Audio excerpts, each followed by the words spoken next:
सांसद आप जुड़ चुके हैं, सबसे पहले आपका रिएक्शन, एक राहत की उम्मीद के साथ जरूर गए, हालांकि सुप्रीम कोर्ट तक चले गए, फिर वापस हाई कोर्ट आना पड़ा, लेकिन राहत मिली नहीं। सर, पहली प्रतिक्रिया आपकी। देखिए, पहली बात तो ये कि भारत की न्यायपालिका के इतिहास में पहली घटना है कि बगैर आदेश की कॉपी आए, बगैर आदेश अपलोड हुए, किसी आदेश पर स्टे हो गया।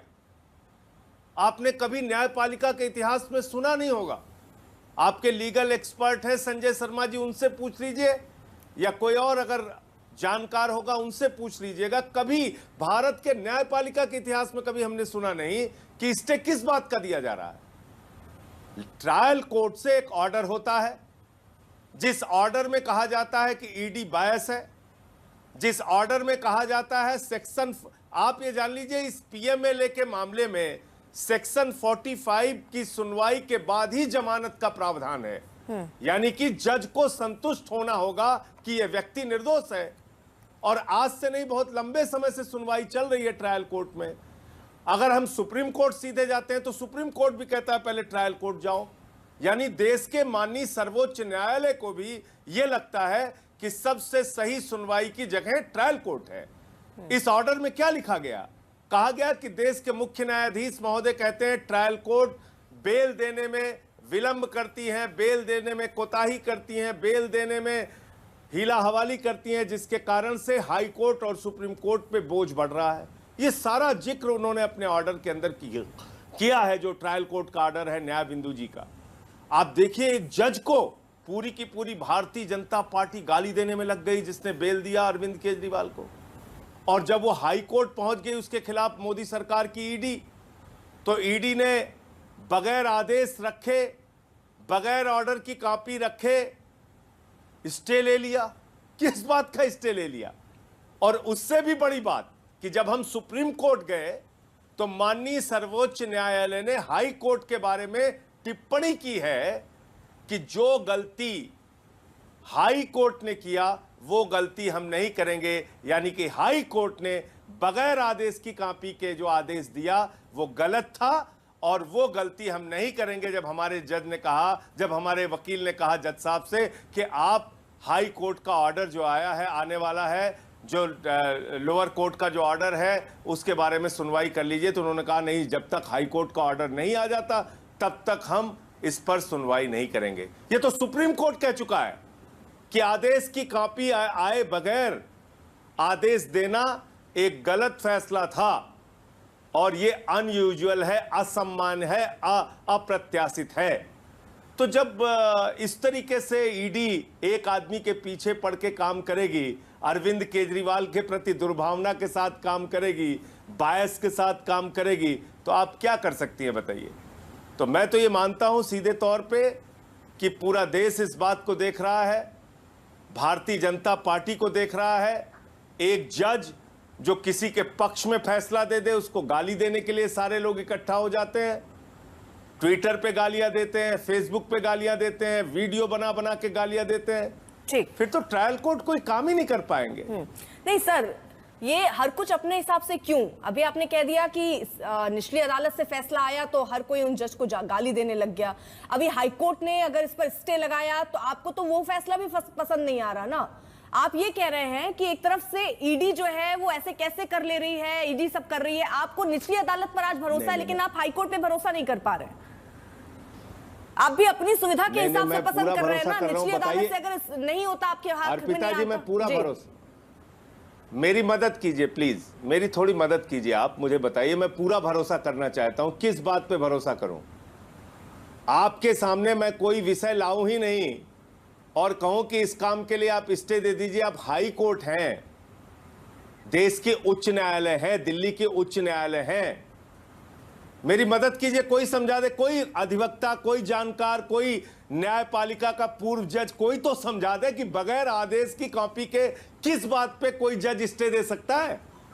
और इस पे तो टिप्पणी आ चुकी है सुप्रीम कोर्ट की कि ये करना गलत था और ये गलती हम नहीं करेंगे, ये करना असामान्य था, अनयूजुअल था, अप्रत्याशित था और ऐसा हम नहीं करेंगे। ये तो सुप्रीम कोर्ट हाई कोर्ट के बारे में कह चुका है। जिस सुनवाई का जिक्र अभी आपके रिपोर्टर संजय शर्मा जी कर रहे थे, वरिष्ठ पत्रकार हैं वो, उनको न्यायपालिका के बारे में बहुत जानकारी है। कोई स्टे अगर लोअर कोर्ट के बेल के ऑर्डर पे लगता भी है अर्पिता जी, तो उसकी प्रॉपर सुनवाई होती है, नोटिस होती है, दोनों पक्षों को सुना जाता है, तथ्यों की जांच पड़ताल होती है, और तब किसी कारण से अगर हाई कोर्ट को, सुप्रीम कोर्ट को लगे तो स्टे लगा सकता है। बगैर सुनवाई के, बगैर नोटिस दिए, बगैर आदेश की कॉपी के ईडी पहुंच गई स्टे लेने और स्टे दे दिया गया। ये कभी आपने सुना नहीं होगा। अगर आपके पास कोई उदाहरण हो तो मुझे बताइए। ठीक है, आप स्टे पे अगर सवाल लगा रहे हैं, आप ये कह रहे हैं तो मुझे लगता है कि माननीय सर्वोच्च न्यायालय से मौका मिलना निश्चित चाहिए, रूप से इस कॉपी चले जाना चाहिए, उसके बाद स्टे लगना चाहिए, आप यही कह रहे हैं ना सर? तो फिर ऐसे में हाईकोर्ट तो ये भी कह रहा है कि ईडी की पूरी दलील नहीं सुनी गई, जो दस्तावेज थे उसको पूरा पढ़ने से मना कर दिया गया कि इतना समय नहीं है।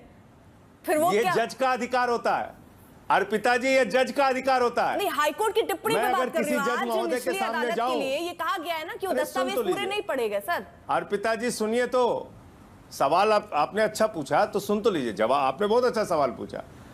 ये भारत की न्यायपालिका की व्यवस्था में किसी जज का विशेषाधिकार होता है कि वो संजय सिंह को 5 मिनट सुनेंगे या 5 घंटे सुनेंगे या 5 दिन सुनेंगे या 20 तारीख पे सुनेंगे या 2 मिनट के अंदर अगर उनको लगता है कि ये फैसला देने लायक है तो फैसला दे। लेकिन सर पीएमएलए एक्ट के तहत कहते हैं ना कि पूरी दलील सुननी होगी, ये नियमता है ना सर, ये भी तो नियम है। कब से सुनवाई चल रही है मैडम? इसकी सुनवाई कब से चल रही है? आज से चल रही है क्या? 2 साल से ये मामला चल रहा है, 2 साल से। Relied upon document, unrelied upon document, कौन से कागजात छिपा लिए ईडी ने, कौन से कागजात दिखा लिए, ये सारी बातें तो रखी जा चुकी हैं। कितने कितने गवाह इन लोगों ने बनाए, कैसे कैसे उन गवाहों को प्रभावित किया, कैसे उन गवाहों को जेल में डाल के उनसे फिर बयान लेकर उनको छोड़ दिया गया। ईडी के, मोदी सरकार की ईडी के कितने अपराध के बाद भारतीय जनता पार्टी मानेगी कि हां वाकई दुर्भावना के साथ ईडी काम कर रही है? कितने अपराध के बाद? उसकी क्या सीमा है, हमें जानना चाहते हैं। मनीष सिसोदिया को आपने जेल में रखा है, अरविंद केजरीवाल को जेल में रखा है, मुझे 6 महीने जेल में रखा गया। चलिए मैं मैंने अपने बारे में टिप्पणी नहीं कर सकता, मुझे न्यायालय ने मना किया है, लेकिन मैं अरविंद केजरीवाल जी के मामले में पूछ रहा हूं। बताइए, क्या आपने आज तक कभी भारत की न्यायपालिका के इतिहास में ऐसा सुना है कि लोअर कोर्ट बेल का ऑर्डर दे, ट्रायल कोर्ट बेल का ऑर्डर दे और उस ऑर्डर की कॉपी आए बगैर, आदेश में क्या लिखा है नहीं लिखा है ये जाने बगैर उस आदेश पर स्टे लगा दिया जाए? संजय सिंह जी, संजय शर्मा भी हमारे साथ मौजूद। संजय सिंह जी, संजय शर्मा, जिस तरह ये पूरी चीजें रही हैं कोर्ट में, क्योंकि निचली अदालत में जिस तरह दलीलें हुई, जो हाई कोर्ट ने आज कहा है, किस तरह बिना उसकी कॉपी दिए आपने स्टे लगा दिया है, वो कौन से दस्तावेज थे जिनको, जो फंस सकते थे, जिनको पूरा नहीं पढ़ा गया? इनमें सबसे बड़ी चीज तो मैं 2 हिस्सों में अपना जवाब दूंगा। अव्वल तो ये कि जो दस्तावेज थे उसमें पीएमएलए एक्ट और इस मामले से जुड़ी हुई चीजें, इसके बारे में इन तमाम चीजों को, जितने आरोप हैं उनको पीएमएलए एक्ट के तहत किन कसौटियों पर कसा गया, उन तमाम चीजों की एक विस्तृत जानकारी थी। लगभग 400 पेज का वो दस्तावेज था। वो उन्होंने कहा कि ये आप इसको पढ़ लें, चूंकि जज न्यायबिंदु ने ये कहा कि वो सीबीआई और इनसे जुड़े मामले तो देखते हैं, लेकिन उन्होंने पीएमएलए एक्ट को बहुत कम मामले देखे हैं। तो इस पर उन्होंने कहा कि माई लेडीशिप, आप अगर ये देख लेंगी तो इससे आपको समझ में। उन्होंने कहा कि इतना बल्कि दस्तावेज है, इतना टाइम नहीं है पढ़ने का। तो उन्होंने फिर एक छोटी स्मॉल, जिसको हम गुटका संस्करण कहते हैं, कुछ उस टाइप की चीज दी जिसमें कम पेज थे। उन्होंने कहा कि ये भी बहुत भारी है, इसको भी नहीं, आप आर्ग्यूमेंट करिए तो हम आपकी बात सुनेंगे। लेकिन जब उन्होंने आर्ग्यूमेंट शुरू किया तो जज साहिबा ने कहा है कि आर्ग्यूमेंट 15 मिनट में कंप्लीट हो जाना चाहिए। अकॉर्डिंग टू देयर पिटीशन में उन्होंने ऑन रिकॉर्ड भी कहा है कि 15 मिनट का कैप लगा दिया गया। तो हमें अपने जो पॉइंटर हैं वो कट शॉर्ट करने पड़े। फिर हमने उनसे रिक्वेस्ट किया कि आप हमारा बाकी की हमारी जो दलीलें हैं वो हम रिटर्न सबमिशन दे रहे हैं, जो आपके फैसला लिखते समय आपके ग्राउंड में आएंगी। तो उन्होंने वो भी मना कर दिया।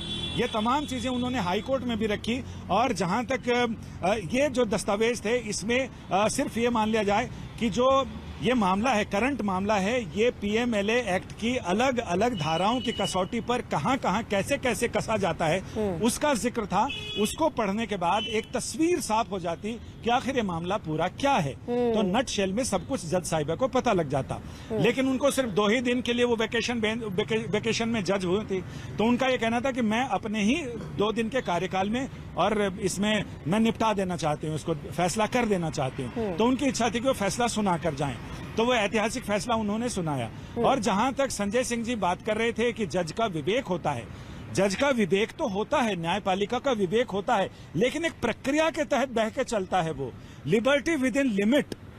यानी और जहां तक असामान्य की बात है, अनयूजुअल की बात है, तो अदालतें अपने विवेक से अनयूजुअल मतलब कुछ ऐसा अलग हटके भी निर्णय करती हैं जब उनको लगता है कि समय की नजाकत को देखते हुए, गंभीरता को देखते हुए ऐसा किया जा सकता है। सुप्रीम कोर्ट भी कई बार चीजों से हटके, जो उनको एक विशेष संविधान का अनुच्छेद है जिसके जरिए उनको विशेष पावर है 42, तो उसके तहत भी वो करते हैं। और इस तरह से अनयूजुअल चीजें तो होती हैं। हालांकि सुप्रीम कोर्ट ने इस प्रक्रिया को अनयूजुअल जरूर कहा है, लेकिन इसके आदेश पर कोई टिप्पणी नहीं की है। वो अब कल देखते हैं कि कल टिप्पणी क्या आती है। जो बातें आप कह रहे हैं ना संजय, उन पर संजय सिंह कुछ जवाब देना चाह रहे हैं। जी संजय जी।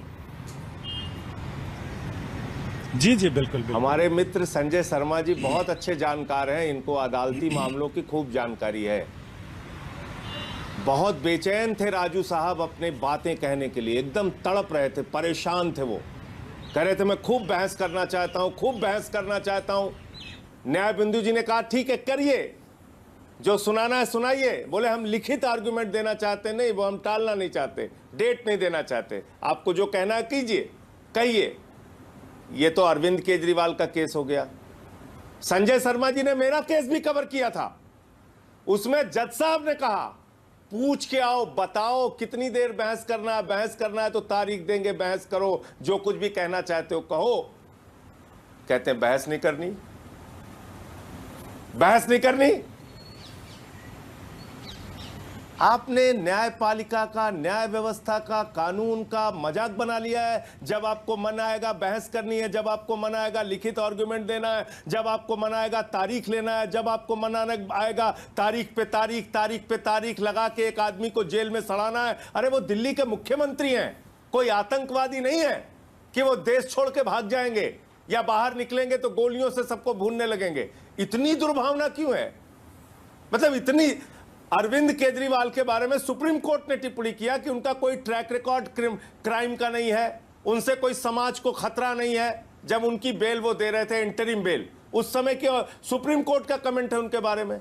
तो भैया एक मुख्यमंत्री, अगर आप वास्तव में उसके खिलाफ जांच चलाना चाहते हैं, 2 साल से आपकी जांच चल रही है, अंतहीन जांच है, यह जांच कभी खत्म होने वाली है नहीं। तो जब तक आप जांच चलाते रहेंगे, एक मुख्यमंत्री को, एक पूर्व शिक्षा मंत्री को, सबको पकड़ पकड़ के आप जेल में डालते रहेंगे, क्योंकि आपकी मर्जी है, क्योंकि आप मोदी सरकार के ईडी हैं। ये किस प्रकार की दलीलें हैं? तो यह बड़ी हैरान करने वाली बात है कि अगर इस प्रकार से हमारी न्याय व्यवस्था और इस प्रकार से न्यायपालिका का मजाक उड़ाने पे ईडी जुट जाएगी, पूरी बीजेपी की ट्रोल आर्मी पूरी लग जाएगी, न्याय बिंदु को गालियां देने में, जज को गालियां देने में जुट जाएगी, ये तो ठीक नहीं है। फिर तो देश का कोई ट्रायल कोर्ट का जज किसी के बारे में फैसला ही नहीं सुनाएगा। आज आपातकाल की चर्चा कर रहे थे भारत के प्रधानमंत्री, इससे ज्यादा आपातकाल की स्थिति क्या हो सकती है? 2 मुख्यमंत्री को पकड़ के आपने जेल में डाल दिया, एक हेमंत सोरेन को जेल में डाल दिया, दूसरे केजरीवाल को पकड़ के जेल में डाल दिया। हाईकोर्ट के बाद सुप्रीम कोर्ट, आप भी इसी रास्ते, इसी प्रक्रिया के साथ आगे बढ़ रहे हैं ना सर। आज आपको निचली अदालत पसंद आ रही है, हाईकोर्ट पे आप सवाल उठा रहे हैं, मैं ये नहीं समझ पा रही। अब कल को सुप्रीम कोर्ट पे आप सवाल उठाएंगे कि नहीं उठाएंगे? आज कह रहे हैं हाईकोर्ट में। अरे सुप्रीम कोर्ट कहता है, सुप्रीम कोर्ट कहता है कि आप जाइए ट्रायल कोर्ट में बेल के लिए, कहता है कि नहीं कहता? अर्पिता जी आप मुझे बताइए। जब कोई आदमी सुप्रीम कोर्ट जाता है, हमें न्याय दे दीजिए, उसके बाद देखिए आप उस ऑप्शन के लिए तैयार हैं सर, आप उस ऑप्शन के लिए तैयार हैं। मान लीजिए निचली अदालत में जमानत नहीं मिलती तो आप हाईकोर्ट जाते, लेकिन अगर ईडी हाईकोर्ट चली गई है तो वो आपको रास नहीं आ रहा है। मतलब आपको अपनी प्रक्रिया पसंद आ रही है, ईडी के पास भी तो वो ऑप्शन है। अरे मैडम बिना आदेश के एकदम है, मैं कहां मना कर रहा हूं, बिना आदेश की कॉपी के हम आए हैं हुजूर स्टे लेने, किस बात का? फिल्म ठीक पे है, मैं स्टे जरा लगा दो, ये बार-बार बातें आ आसमान रही पे हैं, स्टे जो लगा दो, संजय से आइसक्रीम समझना चाह रही हूँ। पे स्टे लगा दो, संजय शर्मा सड़क जरा पे स्टे बताइए, लगा दो, कॉपी नहीं आए तो क्या ऐसा मुस्कुराने कभी पे स्टे हुआ लगा है दो। कि उस पे स्टे ना लगता हो? जिस तरह आनंद फानंद में स्टे लगा, इसमें कहीं आपको लग रहा है कुछ गड़बड़, जैसा संजय कह रहे हैं, संजय सिंह जी?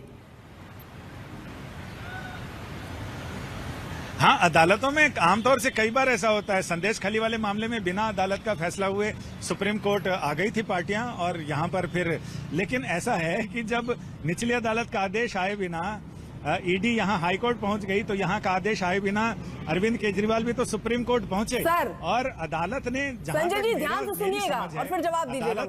अदालत ने पहले ये नहीं कहा, अदालत ने पहले नहीं कहा कि हम वैसा नहीं करेंगे जो हाई कोर्ट ने गलती की है। अरविंद केजरीवाल के वकीलों ने कहा कि जैसे वहां बिना आदेश के हो गया तो आप भी यहां से स्टे लगाइए। अदालत ने ये कहा, सुप्रीम कोर्ट ने कहा कि अभी वेट कर लेते हैं, 2-3 दिनों में फैसला आ जाएगा, तो ऐसे में हम बुधवार को लगाते हैं ताकि तब तक हाईकोर्ट का फैसला भी आ जाए। और हाईकोर्ट के फैसले को हमारे पास 2 ओपिनियन होंगे, एक तो विशेष अदालत का फैसला और दूसरा हाईकोर्ट का। तो हम दोनों ओपिनियन के साथ बाकी रिकॉर्ड और अपने विवेक का इस्तेमाल करते हुए फिर देखेंगे कि कहाँ किस में क्या खामी है, कमी बेसी कहाँ है, और उसको फिर हम दुरुस्त करने की कोशिश करेंगे। तो बुधवार को मामला चला गया है और बुधवार को मामला इसमें होगा। जहां तक ये बता रहे हैं कि सत्येंद्र जैन जेल में है, मनीष सिसोदिया जेल में है, या ये खुद जेल में थे, वो सारी बातें, तो उसमें मेरा ये कहना है कि सारे मामले एक मामले से जुड़े हुए माला के अलग अलग मोती अलग अलग उसके होते हैं, सब बराबर नहीं होते। संजय जी, मैं इस पर एक छोटा सा जवाब आपसे चाह रही हूँ। हाँ, मनोज तिवारी जी भी हमारे साथ जुड़ चुके हैं, सांसद बीजेपी। सर, मैं 1 मिनट में आऊंगी। संजय जी, जल्दी से आपका इस पर रिएक्शन।